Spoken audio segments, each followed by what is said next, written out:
bu baax a baax mbégte la ñu am di leen dalal seen émission Public Chrono comme ni ñu koy defee ànd ceeg suñu gan waxtaanee actualité d'ailleurs suñu gan nekkatul koo xam ne dañ leen koy présenté mu di docteur Mansour Seck bu Moncap Pastef ñi xam ne dañu doon ñoo nar a janook presse bi waxtaan ak ñoom aussi surtout ci yenn ci ay actualité en tout cas dinañ ñëw un peu aussi tey occasion lay doon ñu ñëw un peu ci Moncap ak taxawaay bi nga xam ne ni ñu ngi ko amal nekk nag ñoo xam ne ñu ngi faree ci biir Pastef docteur Mansour maa ngi lay nuyu bu baax a baax mbégte la ñuy am di la dalal Public SN bàyyi la nga nuyoo ñu lay teewlu. Merci beaucoup Ndak. Di la remercier comme d'habitude si invitation bi. di am plaisir toujours di ñëw fii Public SN. di nuyu Aïssatou Diop Fall borom kër gi. di nuyu tous les téléspectateurs de Public SN TV. ñu ngi lay jaajëfal bu baax a baax mbégte la di la dalal docteur Mansour dañuy rek des ci benn mbir mu di convocation Serigne Saliou Gueye gannaaw les propos yi nga xam ne ni yëkkati na ko ci mbirum moom Farba Ngom maanaam 1 milliard yoo xam ne nee na ab Farba ak mbokkam décaissé nañ ko pour seen manifestation bañ doon amal ca Ourossogui déjà les propos de Serigne Saliou Gueye ak plainte bi nga xam ne nii dugaloon nañ ko ba ci convocation bi yow ban jàngat nga ci am. Bon man moom damay wax d'une manière générale par rapport au journalisme. D'une manière générale par rapport au journalisme parce que souvent dañuy soulever question yoo xam ni apporter une preuve dafay difficile. Parce que tey boo nee meeting bi dépensé nañ ci 1 milliard. te ce n'est pas sûr que ki nga xam ne tey moom moo yoroon les dépenses yow peut-être xamuloo ko. wala miinuloo ko. nga basé wu sur des approximations yoo xam ne xëy na gis nga bus bu jógee Dakar wala leneen nga jàpp benn valeur de 1 milliard te ce n'est pas sûr que li ngay wax di nga ko dugal ci bopp Sénégalais yi dafay compliqué moo tax man daal toujours lu may conseiller à certains journalistes surtout moom bi nga xam ne dafa jege trop le parti Pastef mu ànd ak un peu de retenue même yooyu bu leeroon ne am na sax te amoo ci les preuves nga bañ ko avancer wala sax nga nuancer nga ne il paraît que dépensé nañ ci lii wala selon mes informations ainsi de suite mais dina compliqué trop mu dem démontrer li mu wax donc bu ma sañoon daal qu'il essaie comme ni mu ko waxee retirer ces mots wala mu accorder peut-être droit de réponse ñi nga xam ne tamit ñoom ñoo les avocats wala ñi nga xam ne peut-être sont les proches de Farba ñi nga xam ne ñoom ñoo porter plainte pour que au moins ñoom ñu apporter les éclaircissements par rapport à ces charges-là pour man manifestation boo xam ne ce sont les comment dirais-je waaw Ourossogui ñoo fa nekk. pour man nécessité wul pas autant de millions ou bien autant de milliards. mais plainte boobu mu duggee rek ndax warutoon dellu ginnaaw ndax persister bi mu persister waroon na ko defal. bon à mon avis. waroon na dellu ginnaaw. pour man voilà quoi mënul justifier loolu mënu ko dugal ci bopp les Sénégalais. maintenant nag comme toujours ñun lu ñu wax rek mooy que ak ku mu munti nekk au Sénégal bu fekkee dafa teg loo xam ne def loo xam ne nekkul yoon justice def liggéeyam bu fekkee tamit apporter na les preuves ñu wane sur noir et blanc que ne lii am na et puis voilà l'essentiel daal man bu mu nekk am benn impunité au Sénégal man loolu laay wax bu fekkee nit bu defee lii ñu jugé ko ci lii keneen tamit bu ko defee nañ ko jugé ci loolu rek voilà ku ci nekk répondre vraiment à ces actes. Effectivement en tout cas loolu leer na docteur Mansour mais dañuy des ba tey ci kaw la justice ak sortie bu Moustapha Diakhaté mi nga xam ne génn prison démb amal na conférence de presse am yëkkati na foofu ci ay kàddu yu bari mais dañuy taxaw ci propos yi nga xam ne waxoon na ko tey accusé directement ki nga xam ne nii moo di le procureur di Ibrahima Ndoye nee na moom dafa am don contre lui mais lim ko jàppee am na ñu doon wax pire te kenn tegu leen ndox. xam nga Moustapha Diakhaté man personnellement yàgg naa ko wax doo référence ci man. Ah bon? Parce que dafa yàgg wax yu doy waar par rapport au Sénégal. nee naa la woon fii ne li nga xam ne bokk na ci li dàqulu Sonko ci fonction publique moom ci boppam wax na ne moom moo insister pour Macky Sall def ko. Moustapha Diakhaté moo doon taxaw fii di wax ne képp ku bokk Pastef nga nekk fonction publique dañ la war a dàq. ñenn ñi ñu ci war a rey ñu rey leen ñi ci war a tëj ñu tëj leen. kon donc kooku ma jàppee moom comme référence. du ma ko sax déglu conférence de presse nag jot naa ci fort quelques extraits parce que souvent quand quelque chose bu amee souvent ci réseau yi. da nga ciy gis ay extraits parce que tu n'as pas besoin de regarder l'intégrale mais toujours parti yu gën a kii yi gars yi dañ koy partagé coupure voilà da koy partagé que ce soit muy Facebook comme ça muy TikTok da nga ko fay fekk gis naa mu osé jaaraat si wane ne moom loolu mun na si jaaraat parce que jàpp ne pour moins que ça tëj nañ si nit parce que moom bu demee ba jàpp ne Ousmane Sonko lu mu wax ne comme par exemple tey réew mi lu mu manqué autorité la moo gën a graaw moom lu mu wax mu ngi tooñ parce que Ousmane Sonko déjà procureur mënu ko oo parce que moom mooy supérieur procureur au contraire moom mooy sant procureur moom moo def moom moo ko fal donc foofu tamit dafay def erreur donc premier ministre la am na une certaine immunité boo xam ne tey kenn mënu ko woo su dul ay haute cour de justice dafa am loo xam moom buy méngale boppam ak premier ministre mi ngi juum bu mu insister di persister si wax yooyu parce que tey boo dem wax na ba waxaat sax loo xam ni ba expliquer ne Goudiaby moom mooy cuune wala am na mooy ku mënul mais am na baat bu mu ko kii mooy cuune genre yooyu ku tële voilà ça veut dire bu mu insister si loolu parce que loolu intéressé wul les Sénégalais man à mon avis magum jëm la mun na apporter par exemple tey politiquement parce que boo ko dégloo di nga xam carrément ne Moustapha Diakhaté ku am expérience la ku am xam-xam la kooku moom kenn du ko bañal Moustapha Diakhaté xam na état xam na lu war depuis Wade Moustapha Diakhaté buy wax si domaine li nga xam ne mooy loi da ngay xam ne kii ku ko xam la ku am xam-xam la quoi dañ ko koy nangul mais sauf que mënul cacher hainam parce que bañ na ko sax wax ko dem mooy xeexam pour jële fi Pastef pour moom farata la loolu dafay dem ba day indi ay excès te man toujours man loolu laa koy wax ça veut dire que mun nga yem si juste rek wax li nga xam ne tey moo dul yoon peut-être que tu penses que boo ko waxee de manière simple nit ñi duñ la dégg moo tax ngay exagérer du loolu yow sénégalais yi bu ñu la doon déglu duñ fal fa Pastef y a beaucoup de personnes tey bu ñu leen doon déglu Pastef bi ñëw au pouvoir ça ne veut pas dire que malgré que wax nga nit ñi dégluwuñ la da nga war a gën a yokk intensité bi. mais li mu wax ci le procureur aussi ndax mënuñu ko dëggal ndaxte tey booy xool code de la presse ni mu taxawee mu di ab site web télé web wala ab rajo su invité nit mu am dérapage patron bi la ñu yóbbu et la présentatrice. waaw wala présentateur bi tey pourquoi procureur jël choix am def ko ci Moustapha Diakhaté uniquement. parce que Sénégal moo bindee noonu gis nga su bëri temps Macky Sall wala même sax ba si temps Ablaye Wade gis nga. l'ancien maire de Dakar Barthélémy Dias def na émission Dakar Actu génn ñu jël ko yóbbu ko prison mais bu muy def émission di wax ci magistrat yi dafa génn automatiquement ñu jël ko yóbbu te temps yi période boobu période Ablaye Wade la woon gis nañ fi en dehors de moom ñi nga xam ne temps yu Macky Sall émission la ñuy génnee léegi ci buntu bi lañ leen di jëlee yóbbu leen te pourtant période boobu jëluñu ki nga xam ne moom moo nekkoon ret chef Dakar Actu ça veut dire qu'il y a énormément d'exemples booy jël exemple tey nii rek da ngay juum Moustapha Diakhaté boo ko tag comme yow par exemple tey mun naa def ay dérive léegi mais dérive boobu noonu tu ne m'as pas poussé à le faire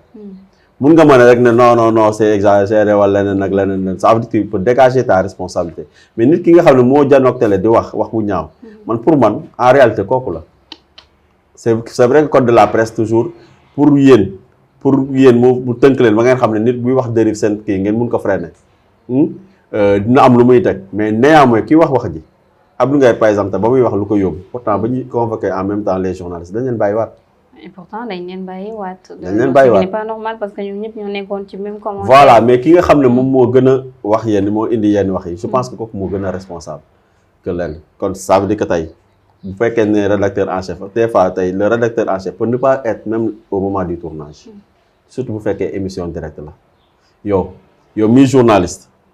souvent tu n'es même pas responsable dañuy jàpp toujours ki nga xam ne tey mooy chef bi moo war a xool les contenus avant muy génn mais est-ce que direct kooku mun na xool contenu bi est-ce que mun na nekk 24 heures sur 24 17 ans les directs c'est impossible parce que des fois il est occupé ailleurs voilà moo tax képp kuy wax rek magum surtout que moom magum jëm la bu mu xool loolu na éviter man pour man loolu laa koy ñaanal il est prêt à repartir en prison ñun xam nañ ko de bien sûr il l'a dit waaw il l'a dit nee na combat bi ñaari finalité lay xaar faatu ak dem prison. waaw mais loolu amul ko ba njëriñ. parce que bu mu jàpp ne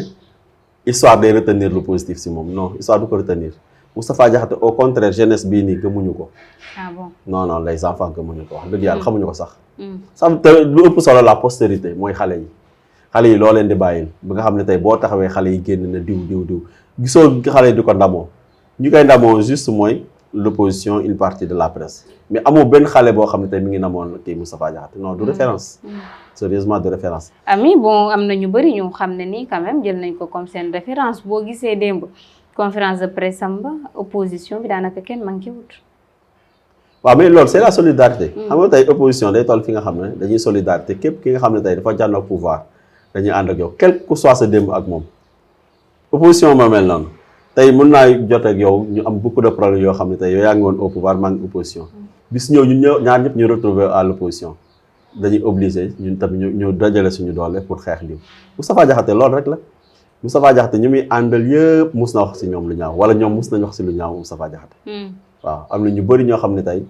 ñi ngi koy défendre Moustapha Diakhaté lu mu waxul si des fois yenn opposants ay Barthélémy Dias wala par exemple tey Maître El Hadji Diouf ça veut dire que moom wane nañ fi des fois ces vidéos yoo xam ne yu ñaaw la doon wax ay ñu Maître El Hadji Diouf ak ñeneen te pourtant ñoo ñoo koy défendre tey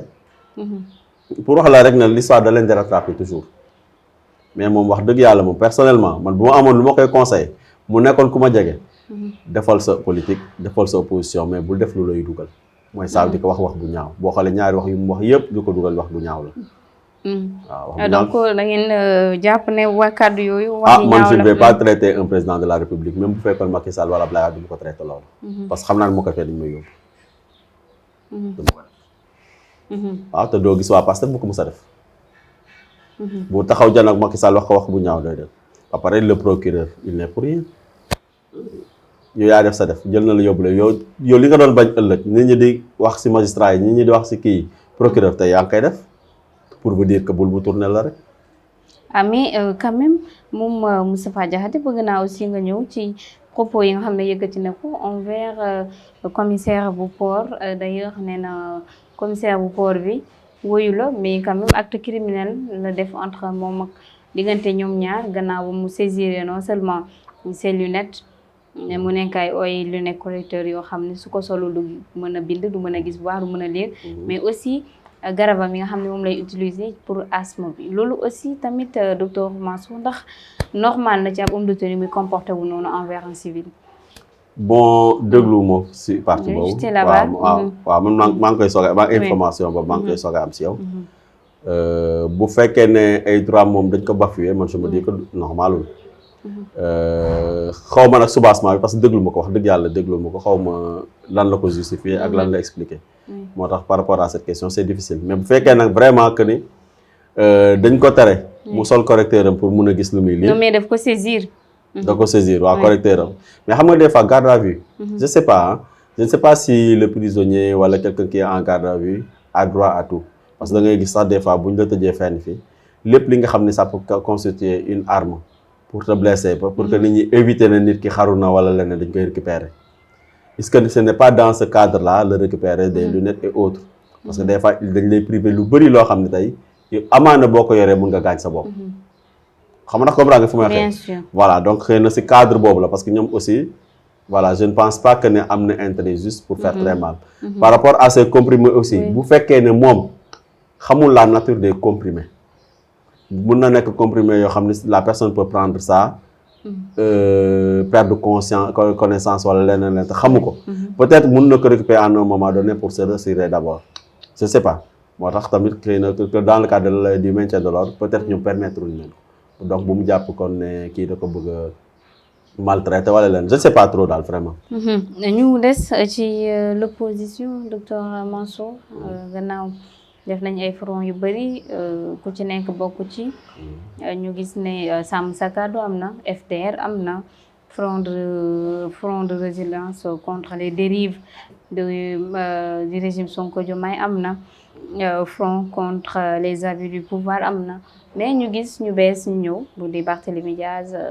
Hamidou Anne et les autres ñi nga gis ci photo bi Thierno Bocoum ak Pape Malick Ndour ñu daal di ñëw taxaw di waajal ab beneen front boo xam ne nii pour taxaw ci urgence su sénégalaise déjà rencontre bi ba nga ko yëgee yow ban jàngat nga ci def mais surtout ñoom ñooñu leader yooyu seen taxawaay ndax da nga jàpp ne dana am lu mu jël. bon démb laa toog benn instant j'ai vu une photo où il y a comme leader Barthélémy Diaz Thierno Bocoum et 3 personnalités de l'APR. boo xoolee ñetti ñooñu mooy Amidou Anne Abdou Mbow ak comment l'ancien ministre de la jeunesse encore nu mu tudd sax comment dirais-je Pape Malick Ndour voilà bon du loo xam ni étonné na les Sénégalais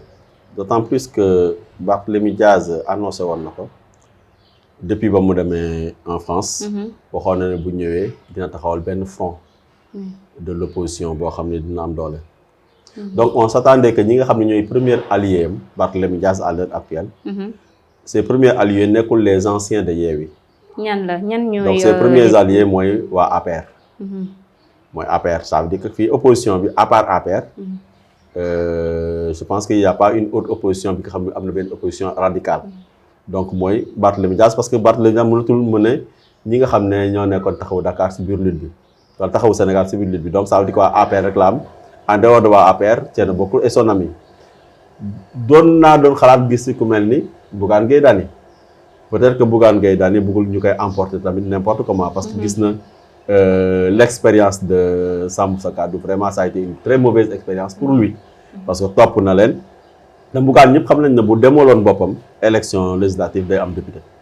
mais malheureusement topp na ñoo xam ne vraiment ils avaient une mauvaise communication topp seen ginnaaw nekk en 11e position finalement boo xoolee sur le débat politique Bougane fa absent te bu nekkoon assemblée mais li ko ñoom comme ñoom Pape Djibril Fall foofu lay gën a présent wee parce que assemblée nationale tamit am na lu muy am dit ba xoolee ñoom Tafsir Sow boo gisee ñu amaat une seconde vie ñoom TAS c'est parce que dañu nekk assemblée nationale donc Bougane xëy na erreur boobu la defoon c'est que front yi dafay arranger toujours man toujours dama koy wax parce que man depuis ba Yewwi ak kii bi taxawee ay Sàmm Sa Kàddu laa ne woon ñun lii daf ñu arranger parce que tey waxoon nga ma ko un jour mais ndax à chaque fois ngeen di naan daf ñuy arranger da ngeen di arranger du mujj doon tamit bombe exploser seen kaw non parce que des alliances de contre nature lu def addition mukk tey Barth bu amoon 10 kee am 15 c'est pas forcément day nekk 25 parce que contre nature boobu dina am tax koo xam ne dina ne man APR moom wax dëgg yàlla musuma ànd ak moom parce que dama ko xeex ba léegi donc Barth du ma si emporter day génnaat APR tamit mun na bañ a bëgg Barth forcément gis na léegi ñii moom ñi ngi dellu ginnaaw ci li ñu doon wàccu dellu sax ça veut dire que addition boobu en politique forcément du fay xam nga lu may chance Sonko bu tax mu génn carrément si tu te rappelles après élection 2019 dafa amoon aux environs de 15% demee woon benn coalition jot na mais gis nga ba mu jógee ci coalition boobu automatiquement la première chose qu'il a fait ba mu gisee ci même coalition bi am na ñoo xam ñu ngi commencé woon di jege Macky Sall dafa tas automatiquement la coalition ne moom léegi coalition jot na mettre na ko à terme mu génn na ci malgré qu'il était le leader mais moom ci boppam moo ne génn na ci liggéeyaatal boppam àndutaat kenn boobu ba ngay gis ne période boobu du Idrissa Seck amul benn parti opposant bu Ousmane Sonko àndaloon si la continuer di liggéey ba ay PUR génn parce que PUR ñëpp xamoon nañu c'était à part opposition radicale la Khalifa Sall aussi à l'époque il était un peu très loin de Macky Sall si lañ defaat Yewwi Askan Wi ñëpp jàppoon ne nii vraiment c'était différent loolu moo ko dimbali mu ñëw mais gis nga boo defee des alliances de contre nature parce que ba léegi amuloon benn alliance contre nature mais gis nga boo duggee ci alliance contre nature da leen di diviser te division boobu noonu ñun la arrangé parce que ñun foofu noonu 5 yu ñuy gis noonu ñu taxaw ba ci deuxième photo bu ñu gis ay Théodore Monteil ku ci demaloon boppam législative doo am député kon donc il a été député je pense 2 fois non en 2012 il a été non loolu yàgg na mooy coalition buntu bi à l'époque te coalition buntu bi sax moom du woon leader mais malheureusement période boobu moom lañu jiitaloon mooy comme si ba ñuy waa coalition aar bi ba ñu juutalee taas kooku boobu ku ñu jiitaloon rek kooku mooy nekk député tu vois waaw te moom lañ jiitaloon tey Abdourahmane Diouf bi nga xam ne tey ci ñoom la nekkoon ba mu génnee tey il est ministre tey moo leen gën député kii comment dirais-je domaine foofu parce qu'il a beaucoup de directeurs généraux à l'heure actuelle kon bokkul donc il a bien calculé xam fi côté bi baax bi mu dem tey seen front boobu ñuy jéem a def mais xoolal FDR bi gars yi créé woon récemment amul benn impact tu le sens tu sens même pas l'impact parce que contre nature la tey bu ñu nee Khalifa bu ñu ko opposé woon ñoom il y a 2 ans moo ko dirigé woon au début finalement dafa dem ba xam ne tey gars yi conseillé ko ne ko lii da nga siy ñaaw rek mu génnaat rocceeku il a fallu pour ñu nommer koo xam sax kenn xamul tur bi bañ na ko sax saa yu ñu nee FDR sax photo Khalifa la ñuy génne au moment où il y a un autre leader bu ñu waroon jiital donc dafa de am doo xam ne boo ko créé du dem donc opposition bi. peine perdue la li nga xam ne ni moo di seen ay confront. man de li ma doon gën a ragal. mooy lan parti bu nekk personnellement. demal dëggal boppam. parce que élection yi amagul dëggal boppam instant yi nii di liggéey ku si nekk di xëcc bu élection jotoon nag mu dem ba dernière minute ñu créé seen benn affaire foofu c'est trop tard pour que ñenn ñi mën a génn mais à l'heure actuellement. lépp lu ñuy def nii rek c'est juste pour montrer que ni ñi ngi jéem a ànd ñi ngi jéem kii mais tey bis boo bi ñu si jàppoon parce que dañuy calculer tamit parce que la mairie de Dakar. actuellement surtout la mairie de Dakar bëgg naa. même bokkul ci waxtaan bi. mais bëgg naa ñu ñëw fa tuuti coow ya nga xam ne am nañ fa entre Ngone Mbengue et les gens de Pastef tey Pastef nekk fa minorité mais bëgg jiite. loolu aussi yow ban jàngit nga ko am parce que loolu Ngone génn na dénoncé ko ay jege ñaaleem génn nañ dénoncé ko nee nañ c'est pas normal li ñu bëgg mooy teg fa Abass Fall. non je ne pense pas que ni teg fa Abass Fall lañ bëgg. parce que loolu Ousmane Sonko kii yu ko. cautionné wu ko pour l'instant. te jusqu'à présent taxawu Sénégal ak APR ñoom ñoo fa majorité. ñoo fa majoritaire. te élection yi li si des bëreetul. c'est même pas 2 ans je pense. parce que 2026 bi nga am 2027 bi juste début bi la. donc ça veut dire que c'est même pas 2 ans. c'est juste donc jàppal ne c'est dans 1 an et demi. kon donc dans 1 an et demi dara xaju fi. juste peut-être 1 an ngay diriger nga dem élection. la ville de Dakar Barthélémy Dias boo gisee muy def li muy def nii dañoo lancé ay audit foofu te ñëpp xam nañ Barthélémy Dias surfacturation yu énorme yi que li nit ñi di xalaat si moom. yan surfacturation noonu. mais tey boo demee ba jël conteneur ñu ne 12 la. nga ne yow da nga ko defee 10 millions. nga defar si des valeurs de 10 millions fois 200 muy 2 milliards. conteneur yoo xam ne yow conteneur bi yëpp ay 800 000 lay jar kees bi 800 000 à 1 million 200 lay jar. nga def benn daal saytu ngeen prix balaa ngeen di. non si on l'a vérifié et revérifié. mais dem Ngone Mbengue wax na ko nee na mairie Dakar nañu ñëw xool du am dara lu suspect lu fa am. baax na mais loolu dañ koy vérifié. l'autre jour Faram Fassé Barthélémy Dias aussi def na émission mu ne même ne serait-ce que pour l'entretien wu kii bi conteneur bi. nee na ça doit coûter à la mairie de Dakar imaginez 200 conteneurs. bu si nekk entretien bi ça doit coûter 600 et quelques mille par mois. 600 et quelques mille par mois si benn conteneur. yow conteneur boo xam ne tey même bu fekkee da nga jël ñaari jigéen sax ñu koy nettoyer rek kii di nettoyer par exemple 8 heures ba 16 heures kii di nettoyer 16 heures ba 22 heures ñu waat même boo leen doon fay 100 000 francs sax kii ñëw jànk boo fi fay 100 000 francs mun na ñëw nettoyer toog ba nit ñi heure wàccam mu nettoyer wàcc jox bàyyi fa keneen mu nettoyer ça ne va pas dépasser 200 000. yoo xam ne def ko si 600 et quelques mille pour juste pour ñu koy garder di ko nettoyer. ne ay détergent rek ak yooyu mais qu'est-ce que ça veut dire ba pare en plus c'est fermé tijjeegoo ko boobu ba léegi amul benn bu si fonctionnel amul benn bu si marché. nga ne dal yi yaa ngi si def xaw ma benn dal rek xaw ma pratiquement je ne sais plus le montant maa ngi ko doon lire parce que préparé ma ça veut dire que dafa am surfacturation parce que il avait besoin d'argent de la politique. donc yow yaa ngi préparé léegi ñu lay jàpp yaa ngi préparé un jour ñu topp la léegi nag foog nga créer front pour bu xeex jotee nga am ñu la xeex la. te xeex boobu noonu xamul ne la force c'est la jeunesse ce n'est pas par exemple les partis. c'est la jeunesse ñoo dul d'accordul si dara pour xeexal la. donc tu peux pas amener xam nañ ne aussi reddition des comptes yii di ñëw y aura d'autres arrestations. ah bon. mais c'est clair. Reddition des comptes ou règlement de compte parce qu'on a remarqué ne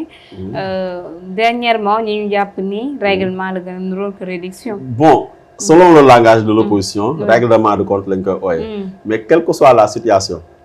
képp ku ñu munti jàpp bu demee justice yàlla dafa def justice bi ñu am léegi nii bu fekkee ne jugé nañ la def la da ngay gis dañ lay bàyyi directement la preuve Bachir Fofana nañ ko bàyyi. directement mais aussi il a perdu beaucoup de temps. waaw mais loolu. et lenteur administrative la parce que li ko waral mooy grève greffier yi bu dul woon loolu xëy na génn na bu yàgg. mais loolu amul woon bu njëkk instruction ngay dem lu yàgg ñu tëj la fa pendant très longtemps mais kon jàppal ne bu fekkee ne defuñu rek juge yu ñu am nii à l'heure actuelle am nañ benn autonomie boo xam ne tey l'essentiel dinañ ko àtte mu leer moo gënoon ñu bàyyi fi nit diñ ko àtte mu leer bàyyi ko fi de telle sorte que yaa day am injustice. voilà donc pour tëj foofu rek le front moom wax dëgg yàlla c'est juste quelque chose qu'on a vu. et qui va passer encore loo xam du am benn impact. bon qu'est-ce qu'il peut faire. il faut se poser toujours la question. ñu wax ci leneen plan de redressement de l'économie jubbanti koom bi plan yi ngeen teg bëri na bi mu ne 4e plan bi ndaxte ñu bëri jàpp nañ ni plan seen vision 2050 bi ngeen di redresser ndaxte booy xool économie bi fa mu nekkoon fa la nekkaat passé bi ñëwee mu yegg ci 119% ci PIB Sénégal bokk ci pays yi gën a endetté wàllum économie bi nërmeelu plan bi lan la mën a servir li nga xam ne ni moo di Sénégal tey. Bon, la question que je me pose d'abord da nga ne bi mooy 4e plan. 4e mbir boo xam ne yéen a koy teg ani ngeen fi vision 2050 teg ngeen projet bi. non loolu amul xam nga tey bu ngeen toppee Pape Malick Ndour si ay waxam ça c'est de l'intoxication. Parce que ñun benn agenda lañu am. ce qu'on appelle l'agenda Sénégal 2050. donc bii du 4e plan. il faut comprendre une chose gis nga jour bu ñuy présenter l'agenda Sénégal 2050 jour bu ñu koy présenter si biir présentation agenda Sénégal 2050 dañ fa waxaale 3 choses. parce que 3 choses yi mooy 3 plans. benn plan bi moom mooy ce qu'on appelle le plan de redressement. deuxième plan bi moo nekk plan d'impulsion. et troisième plan bi moom mooy plan d'accélération. kon ça veut dire que plan bii nii si agenda Sénégal 2050 la nekk. xam nga yaa ngi suivre non. maintenant plan de redressement bi. oui. jour bi ñuy def Sénégal 2050. dañ ko fa annoncé. si tu te rappelles très bien dañoo présenter les 8 pôles xool Sénégal nu muy demee ak d'une manière générale li ñuy wax la bonne gouvernance parce que li nga xam mooy sous-bassement ba ñu wànnee baobab bi dañ ne la bonne gouvernance wax aussi li nga xam ne tamit moom mooy comment dirais-je l'économie d'une manière générale lu koy relancer ak li nga xam ne tamit moom mooy les ressources humaines moom mooy 3 choses bu ñu fixé woon. maintenant le plan de redressement jour boobu lu tax présenté wuñ ko mooy dañoo wax rek ne lii lañ bëgg a def ci pôle yi mais waxuñu fan la ñuy jëlee xaalis bi. dañu wax ne lii la ñuy def ci pôle tel mais waxaguñ fan la ñuy jëlee xaalis bi donc par comparaison au plan Sénégal comment dirais-je PSE. PSE dañ ko confier woon ay tubaab. bañ ko confier tubaab bi ñoom ñu def plan bi ba pare. ba ñu paree plan bi aussi FMI lañ ko présenté ñu xool ban xaalis moo ko war a financer FMI validé ko ak tubaab bi ñu soog ko ñoo présenté à l'Assemblée nationale. donc pour comparer par rapport ak ñun suñu plan vision 2050 mais FMI dafa nekk au début jusqu'à la fin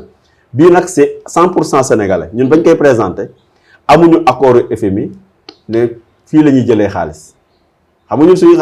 PSE extérieur moo ko financé.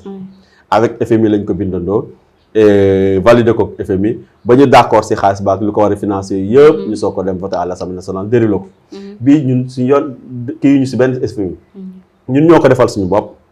plan agenda Sénégal 2050 bi ba pare xaalis bi instant yooyu waxaguñu woon fan lañ koy jëlee. le plan de redressement bi c'était une réponse pour wane ne maintenant li ñu wax ne moom la ñuy def ci pôle yi fii la ñuy jëlee xaalis bi. xam nga comprendre nga. bien sûr bële FMI la ñuy valider fi ñuy jëlee xaalis bi ak financement yi bii il fallait démontrer maintenant fu ñuy war a jëlee xaalis bi donc ça n'a rien à voir avec un autre plan. moo tax pour tontu la ne la nekkul beneen plan la. c'est le même plan l'agenda 2050. la ñuy maintenant démontrer nos capacités à financer de manière endogène. 2050 bi moom ngeen commencé moo nekk en marche. voilà c'est la moom ngeen lancé. voilà l'agenda Sénégal 2050 la ñuy démontrer maintenant les moyens de financer ça. moom mooy plan de redressement bi xaw ma yaa mooy comprendre ou non léegi nag si biir plan de redressement bi wane nañ fi nga xam ne moom mooy les niches foofu la ñu mën a dem tibbi par exemple tey boo jëlee ñu ne même tabac bi rek cigarette. il y a des tonnes et des tonnes de cigarettes bi dugg chaque année au Sénégal léegi te cigarette ñu ngi ko taxé woon à 70%. ça veut dire que pour que rek cigarette bi bañ a yokk parce que boo xoolee cigarette nu mu yokkee léegi sax nii avant ñu ko yaakaar dafa bëri mais dañ ko taxé woon à 70%. ça veut dire que bu doon jar si bitim réew 50 francs 70% day jar léegi 160 kii bu doon jar 100 francs day jar 170 léegi nag li ñu taxé ko 70 francs dañ ko taxé à 100%. kon ça veut dire que tey yow boo ko jëndee woon bitim réew 50 francs boo ñëwee fii dinañ si tegaat taxé 50 francs. pour nga mun ko jaayee 100 bu dikkee la 100 francs nga mun si teg juróom muy jaay 125 xam nga comprendre nga. te ñu ne taxation 30% bi nga si yokk noonu rek. 100 milliards la lay dugalal 100 milliards. donc ça veut dire que ñu def ko si ay affaires yu bëri. mu nekk des milliards yoo xam ni le même montant bi nga xam ne moom nga financé woon Sénégal kii PSE bi le même montant nga mun ko am fii si Sénégal si détails yu ndaw yooyu tu n'as pas besoin de FMI say bor du yokk loolu noonu lañ doon démontrer sur plan de redressement bi mais ce n'est pas un autre plan c'était juste les gens dañ si doon travailler pour que ñu mun a am xaalis boo xam ne soxla wuñ bitim réew xam nga comprendre nga ma léegi ce n'est pas un plan bu ñu doon démontrer moo tax tey Pape Malick Ndour bu wax naan bi mooy 4e plan moom xam na ne lu mu wax du dëgg ça n'a rien à voir ce n'est pas un 4e plan c'est le même plan où on démontrait maintenant l'aspect financier comprendre nga c'est l'aspect financier parce que jour bi ñuy def agenda Sénégal 2050 mosoo fa tudd ñu ne fii la ñuy jëlee xaalis parce que tey ñi am xel dañ doon wax naa waa yee ñi neen nañ def fii entreprise nañ def fii lii nañ def fii lii te waxaguñ fan la ñuy jëlee xaalis fan la ñuy jëlee xaalis bi loolu moo doon la question cette question nag moom la experts yi toog di si liggéey muy ministère des finances muy primature muy présidence ak ñeneen ñi nga xam ne tamit dañ leen si invité ay cabinet ñu toog liggéey si ba démontrer ne fii lañ mën a jëlee xaalis di financement nga xam ne maintenant nag FMI bu ñëwee bu si participer day gën a baax bu si participer aussi on est capable de financer nous-mêmes notre propre comment dirais-je développement. En tout cas entretien bi am na solo ma bàyyi la nga tàggatoo ndax da nga war a dem léegi nii bu ko defee nga tàggatoo ñu lay teew. Voilà donc merci beaucoup Ndak comme d'habitude c'est toujours comme di la wax c'est toujours un plaisir di teew fii di la remercier bu baax si invitation bi